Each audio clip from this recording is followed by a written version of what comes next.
All right, guys, we are live with Grogman here from Screaming Weenies. And first off, I would like to congratulate you guys on getting your not just your first win, but your first domination victory against Porkslap. Thanks. So, We'd been getting pretty tilted and finally good to get a domination in. yeah, I can imagine. It's definitely kind of heartbreaking to go week to week and you know losing a lot, and then finally getting not just one win but a complete sweep on the series.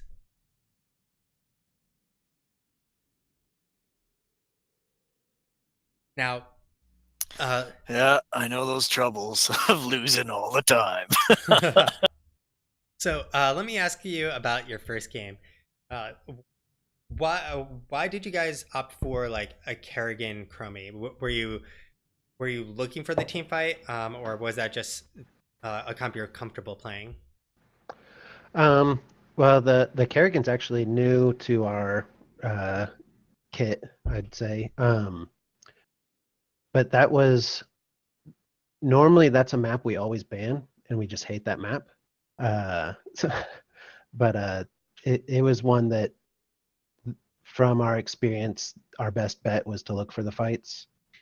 So the combination, you get the lockdown and the burst. So Okay, uh, we, that we thought it would work and it seemed to go well. so in that first game, do you contribute anything in particular to that win against Porkslap? Was it that combo of the Chromie and Kerrigan? Uh, everybody on our team did some stellar play on that. I thought we had in the past, probably nobody can see this, but one of our biggest issues is just communication, and our Hmm. communication was really spot on. The biggest pitfall was on I believe it was the second event, where they were just burning through it faster than we were, and somehow none of us noticed, uh, which that made us pretty nervous. But other than that, just we had great communication all around. Okay, yeah, communication wins games. I mean, I was saying in between game one and two that your team execution was significantly better than uh, Work Slap's execution, and it was from my point of view, it seemed like they had some communication issues. Like I can probably tell the communication issues, while you guys seem to be much more on point, like you said, which then allows you guys to execute really well, and it showed between game one and game two, what happened there, and being able to kind of, I feel like the first game you guys looked much stronger than the second game, and the second game was a little bit more of a back and forth. Now, tell me about the choice on drafting double mage, and not only double mage, but choosing double mage in both slots of your first two picks. Um, we really wanted the Chromie. Just the guy who plays Chromie likes Chromie, and we're generally pleased with his Chromie. Uh, and on that map is one that tends to drag on for a while. Hmm. So the Nazebo, I assume you're talking about Nazebo. Yep. Uh, his late game, which, I mean, if you look at the stats, is just his late game is stupid powerful. Uh, Yeah. when I think he got a triple kill, might have been a double down in bot lane, Yep. He got and that just double. stuff like that, where it was like 1v3. They were all low, but uh, they just kind of underestimated the late game Naz. Um, but we did that, and we knew that we would need that strong front line, so we had the Mirrored and Blaze so that there should always be protection for them. Yeah, they didn't have. I actually said that in the draft that they had no way to deal with the Chromie and Gazebo. Now, not to like be negative, but that's more so their fault and not like you guys making good drafting decisions. From my point of view, they made terrible drafting decisions to not be able to deal with that. Uh, Wait, if you're playing in a higher division, uh, you would have been punished from my perspective for drafting Chromie and Nazebo and drafting them in the first and second picks. Part of it was our research on them kind of pointed to them not having like a Genji or something that would just Oh, okay. So really retro me. you also researched this, which is yeah. If you guys researched it, more props to you guys.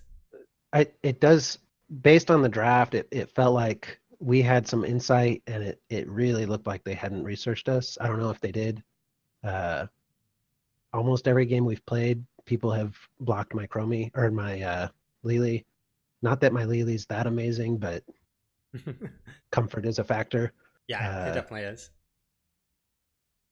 and so it's one of those like the Maiev ban.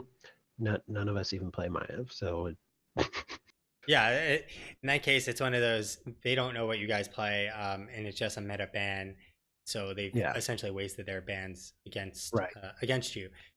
Which actually makes me recall why the Arthas ban that you guys put out was that another research? Um, I forget who it. I think it was Fetasaurus plays. The data we had on him showed that that was a likely pick, Hmm? and it looked like they were kind of going into wanting more CC.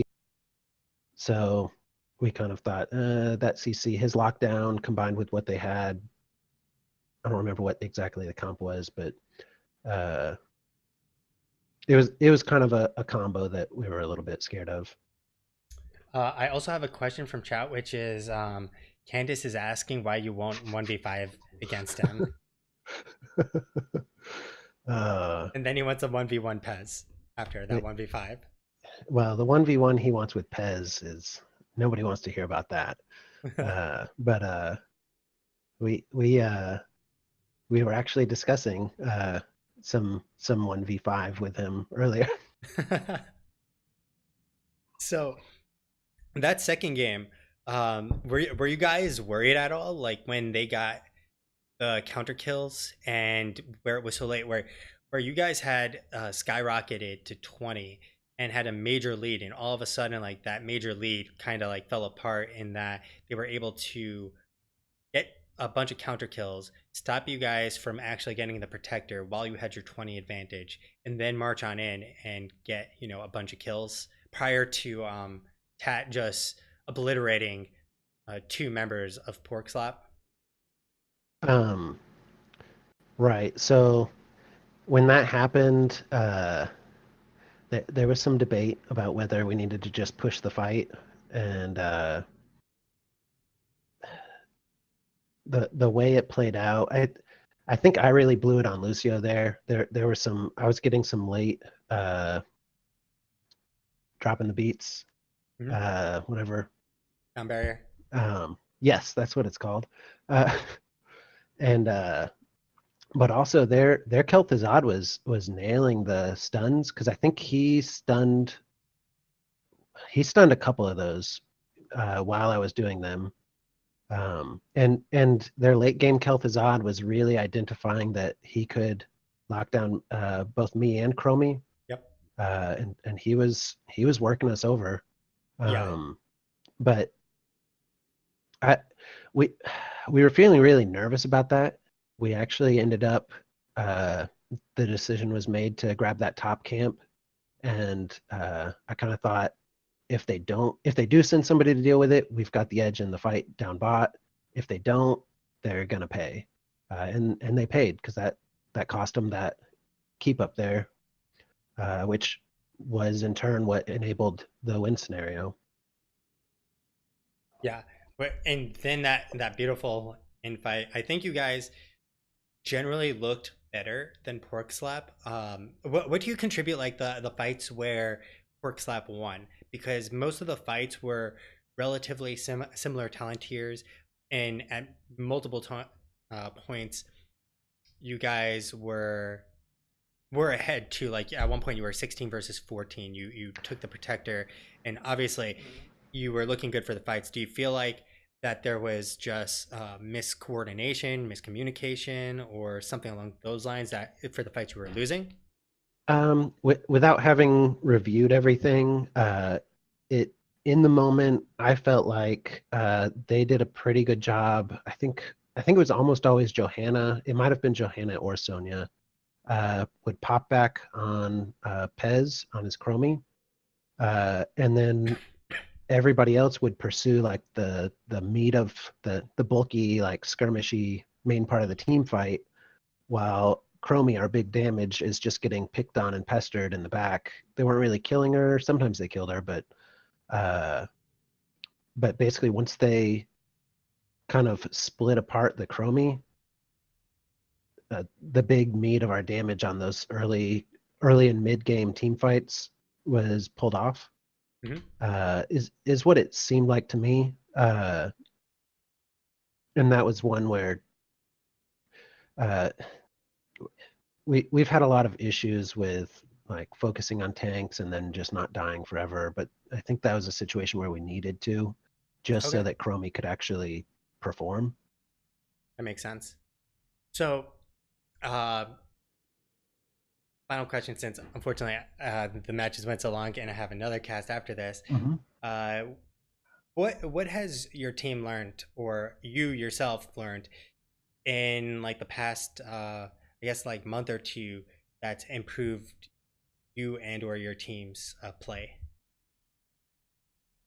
Um, a lot of it's just been we've been doing a lot of different player compositions as far as I think we're a little bit different than some teams just because a lot of teams have 5 core players, and then if one of them can't make it, they have a sub. And so everybody's kind of used to playing together. Our team, I think almost every week we've had a different makeup of players. So there's been some getting used to how different people play. Uh, and also, there's been a few games where we blew the draft just Mhm. because people's character options were limited. Uh, so it's been a lot of just getting used to what everybody else can do. Um, I'd say 3 or 4 of us play a lot together, Mhm. and the rest kind of a little bit more sporadically. Okay. But the biggest thing has just been getting used to playing with each other, uh, and communication is really what that boils down to. Yep. Yeah, communication is definitely key. I think it's one of those things that is really hard because everyone drafts differently. And apparently, I've been asked also uh, how you feel about my six stash. Oh, I haven't seen your 6 stash. And Candace is pumping me with questions for you. Yeah, Candace is our number one. I don't know if I'd call him a fan, but Kind of a troll fan. yeah, something like that. That's awesome. So once again, congratulations to you and your team. And I also hear you have Greyhounds, which means that you guys deserve to win every other match moving forward. So best of luck in the future matches. And if you need more people on your team, just get your Greyhounds to play the other spots. We'll do that for like a speed match. Thanks again for the interview, Yeah, and thank have you. a good rest of your night. All right, thank you. Thanks for casting. Oh, no problem. All right, guys, we have another